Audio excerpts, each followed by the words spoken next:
wir liefern jeden Tag um 6 Uhr etwas ab.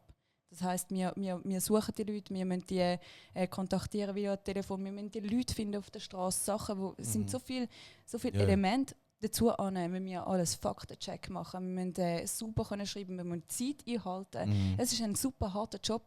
Wir arbeiten am 24. Dezember, am 1. Januar, wir begleiten jede Person, jeden Abend, die allein vor dem Fernseher sitzt und sind dort. Und für das gibt es uns. Und wir schauen darauf, dass wenn in der Politik etwas falsch läuft, jetzt, wo vorgestern rausgekommen ist, dass Unterschriftensammlungen gefälscht worden sind und so weiter. Ich meine, wir sind dort, in der Schweiz, genau.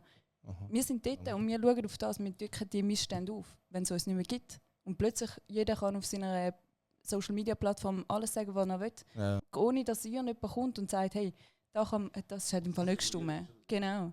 Dann haben wir langsam ein Problem. Talk it like Loose D.